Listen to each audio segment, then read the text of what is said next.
السلام عليكم ورحمة الله وبركاته. السلام عليكم التو عليكم السلام ورحمة الله وبركاته. رنا عرف التلانا رويل كام التويل كام بغنغان افتن قالب بريد المان ورمونا وفلتا دير النبي سنت نمني ولدودي كيات مال غرسيسار اياي اكاس ان شاء الله ومامت ان شاء الله جزاك الله خيرا بارك الله فيكم بقرب نغاول لنو ديبس سلام تاكيتا سنك ايوف ابون دغتنا نمني هاك اباتين ابات ملكا هنا متنان هونغاي ربي ورا هونغا ومتي ورا ملكاولي انه هاقول هوندا كينا دندا ربين هوندا كينا حق تعرف اباتن ججبدو isi milkaa'ee warra milkaa'u anallee isillee rabbiin nu haa godhu ummaa keessan hin dagatina abbaa keessan hin dagatina ka biyya lachuu jiru jechuudha ka addunyaa jirullee waan dandaniin gargaaru dadhaban toletti oolu salaamtaa irra qara'uu dhaqanii dubbisuu jijjabeessuu ummii tiyya maamii tiyya abbaa kiyya daadii kiyyaa jedhanii gartee jabaadhu abshiir siif jira jedhanii jajjabeessuu inshaallah duniyaa akhiratti illee itti milkoofnaa kadhu biraa akhiraa deeman ammoo jannatul firdaus akka rabbiin isaan geessu dilii muca isaanii akka rabbi dhiisuuf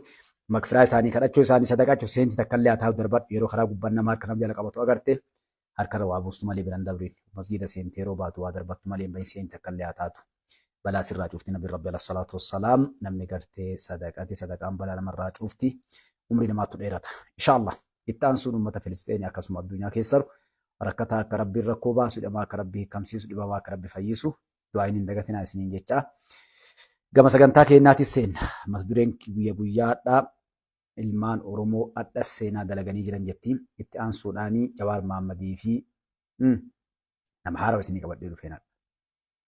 Tolii galame adhakaa Dr. Henook Gabbisaa Jawaar Fattas dabalee jechuudha. Maaliif waan haarawa jiru akkasuma Boosfaana Siyaaroo maaltu Jawaar fageessee Jawaar siyaatilitti maal ta'e waan hedduu inshaallah waliin laalla. Anaa dhufu isiniin jedhe dhihaadha gama sagantaa kiyyaatti warra isinii ta'e sheer gochuun dagatinaa ifaa jenteen akka lafan banne akkanaa bira geettu gochuun dagatinaa inshaallah. Gaarii qaqqaalee bareedduu ilmaan Oromoo akkuma jalqaba irratti warri maayii ol seentanis amma isin agarsiisu isaa isin jalaan saammadhu argitan irra deemtanii ilaaluu dandeessanii poostillee isinii goona. Adhas ilmaan Oromoo seenaa ajaa'ibaa dalaganii jiranii innis magaalaa Finfinneedhaa guutumaa guututti magaalaa addaa godhuudhaaf misoomaan ummataa hojii uumuudhaaf namoota biyya keessa jiraataniif lafa bashannanaa dardara lafaa dhufu dirree kubbaa ijoollee daa'immaniif oolmaa bakka itti bashannantu taphattu bakka namoonni gartee itti baanii qilleensa fudhatan bakka namoonni itti gartee yeroo hojii irraa ba'an break time yookaan yeroo boqonnaa isaanii itti baanii bashannanan kaafteeriyaa adda addaa moolicha warri biyyoota guddatu kee jiru ni beeka araballee hojjetan ni beektanii moolii gugurdaa Finfinneen mooliidhaan I think addunyaa keessatti tokkoffaa ta'uu deemuun ooltu. Maaliif mooliin ajaa'iba arguu deemtanii moolii ta'uu deemti. Mooliin biyya biraas daqiiqaa cinaasaa daqiiqaa 15 daqiiqaa 10 makiinaan diraayiv gootee dhatta. Itoophiyaa garuu bilookiidhaan ta'uu deemu jira. Maaliif uummanni keenya uummata guddaadha. Lafa uummatni ammallee asiin dura uummanni keenya bal'ina teknoolojii waan hundaan hin dhaqqabne. Kanaaf suuquleen baranee ta'an akkasuma gartee faarmaasii wanni hundinuu reestooraantii ajaa'ibaa jechuudha. Reestooraantii yoo isin jiru hoteelota ajaa'ibaa istaandardii biyyoota alaatiin warri boolee maal kanneen deemtan reestooraantii biyyoota ka xaaliyaa yoo barbaaddannee jiraadha ka Ingilaand yookaan UKdha Ameerikaa istaandardii feetaniin nyaata arabaa nyaata biyya xaaliyaa nyaata biyya faranjii biyya kamiitu agartee hin argattanii jechuudha. Waan ajaa'ibaa ta'u jiru waan ajaa'ibaa biyya feete yoo dhufte nyaataa aadaa biyya sanii dhugaatii aadaa biyya sanii waan hunda argachuu deemta akkasuma uffata kopheelee warroonni Ameerikaa jirtan yoo amma Finfinnee dhuftan kama isaa san Finfinnee san jechuudha kama Ameerikaa san jechuudha istaandardii saniin uffata keessan shamiza kophee jaaketta waan barbaaddan Finfinnee argattanii jechuudha osoo moolii nu bal'inaan hin banamin bara istaandardii guddaan jira.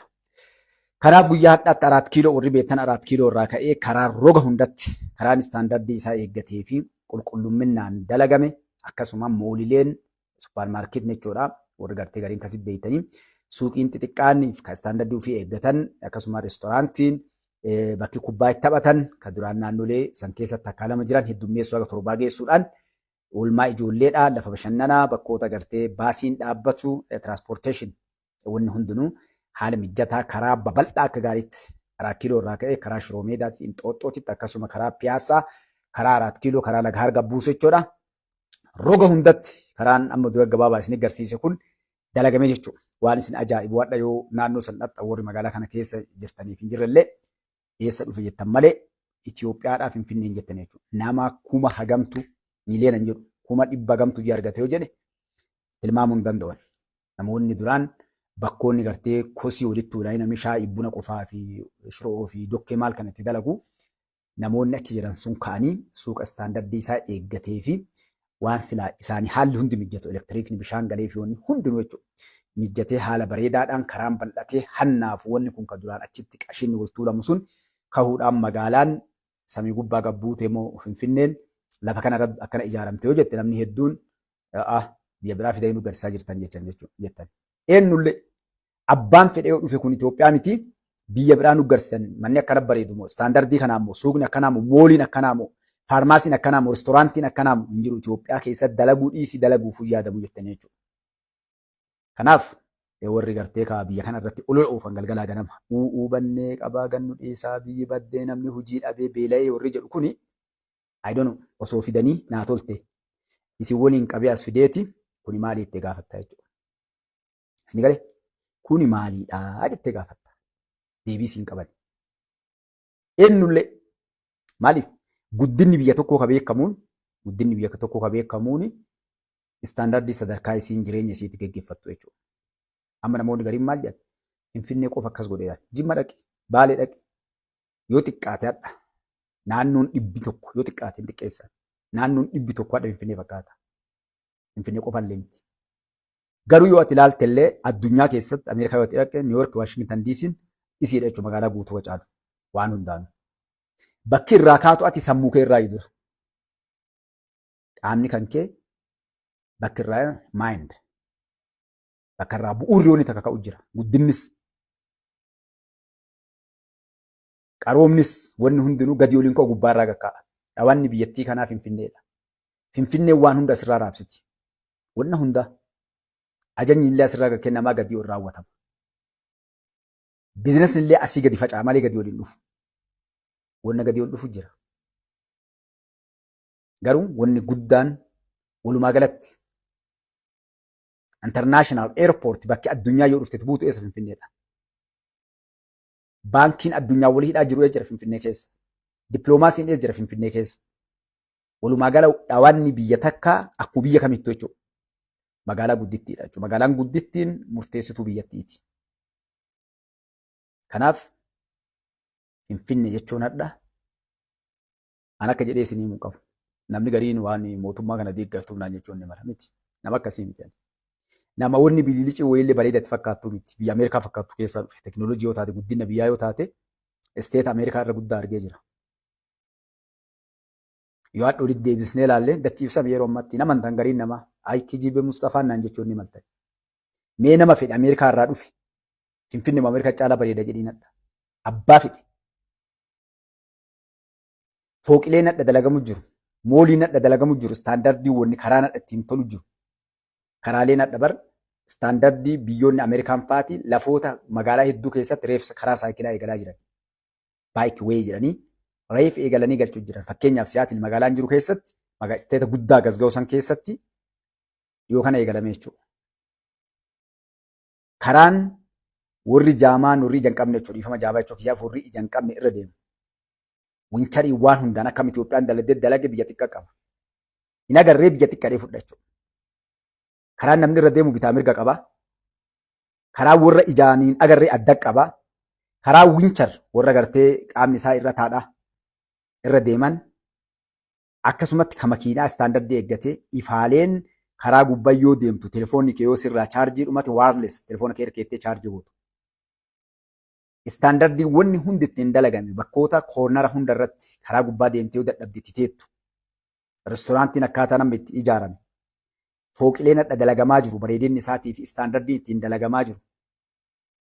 Yoo ati ilaalte biyya kamuu biyyi baasiin makiinaa yeroo ammatti elektiriik baasiliin elektiriikaatiin. Kanaa miti oduu bareedduu ajaa'ibaa dhufu jira. Itoophiyaan biyya taaksii xiyyaaraa eegalaa jirti jechuudha.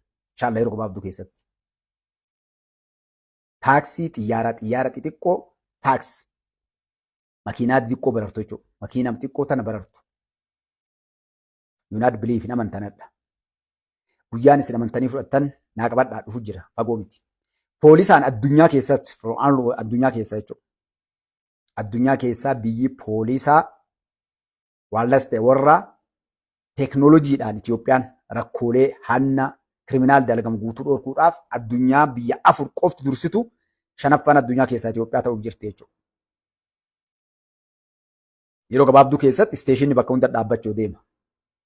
Dirooniidhaan rakkoo uummataa gargaaruuf dhaqqabuudhaaf diroonii poolis diroonii jechuudha. Artifishaal intellijensiidhaan namoota dhukkubsatan warra marfee qaban sukkaara qaban mana isaaniitti dhuunfaadhaan qopheessuudhaaf Itoophiyaan waan hundaa xumurachuu jirti jechuudha.